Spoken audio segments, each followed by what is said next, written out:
Welcome to Engadget's weekly roundup of video game news. I'm Jessica Conditt. Here's what's going on in games right now. Hideo Kojima is partnering with Sony to build a new game that's actually more like a movie. Of course, you could say this about any of Kojima's games since Snatcher, but this time around he's doing the Hollywood thing on purpose. The new project is a return to Kojima's action espionage roots, but it's definitely not Metal Gear. Apparently, it's going to blur the boundaries between film and games, and it'll take advantage of Sony's connections in movies and music. Kojima Productions will start working on the new IP after finishing Death Stranding 2, which is set to come out in 2025.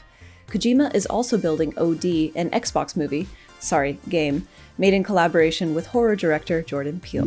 It looks like Xbox is preparing to release some of its exclusive titles on PlayStation and Nintendo platforms. A handful of reports rolled out this week suggesting Starfield, Indiana Jones and the Great Circle, Sea of Thieves, and Gears of War are all slated to hit PS5 or Switch in the near future.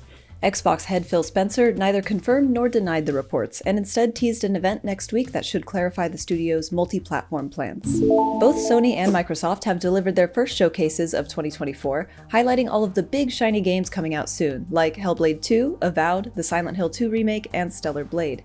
The trailers for these titles are as vibrant as ever, and the marketing beats are just as breathless.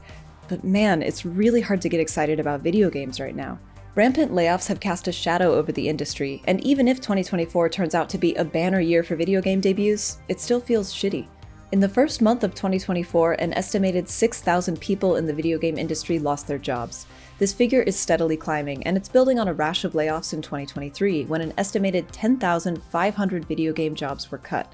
I don't want to just drop these numbers without context. 2022 saw about 8,500 layoffs, and this was considered terrible. 2023 eclipsed this total, and just 6 weeks in, 2024 is on track to do the same.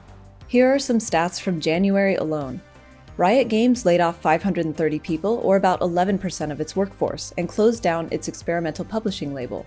Devolver Digital laid off 28 people at Artificer, a team it purchased in 2021. Dead by Daylight studio Behavior Interactive lost 45 people. Sega of America fired 61 workers. Microsoft laid off nearly 2,000 employees across Activision Blizzard, ZeniMax, and Xbox the same week that it became a $3 trillion company. Unity plans to drop 1,800 employees by March, and this is on top of the 1,000 jobs that the studio eliminated in 2023. Embracer Group gutted the team behind Tiny Tina's Wonderlands and laid off 97 people at Eidos Montreal, canceling a new Deus Ex game in the process. The holding company already terminated about 1,000 jobs in 2023, and its restructuring efforts are expected to last until March. Recent layoffs have affected studios of all sizes, and they're happening even as the industry's leading companies grow financially. If it sounds like I'm repeating myself, that's because I am. I reported on the layoffs crisis at the end of last year, and things have only become more concerning in the first weeks of 2024. The video game industry received an influx of attention and cash during the pandemic in 2020 and 2021, and today's layoffs are a response to a period of unchecked growth and corporate consolidation. All of this instability provides an unsettling backdrop for the hype coming out of the video game industry this year. It's tough to get excited about Xbox's Avowed when we know people lost their jobs during production, and it's hard to enjoy Devolver's next edgy showcase when it just downsized a studio it didn't need to buy in the first place. At the same time, we're seeing how unionization can help protect people who make video games. Though dozens of people lost their jobs at Sega of America this year, the studio's union negotiated to save some roles and offer severance to temp workers.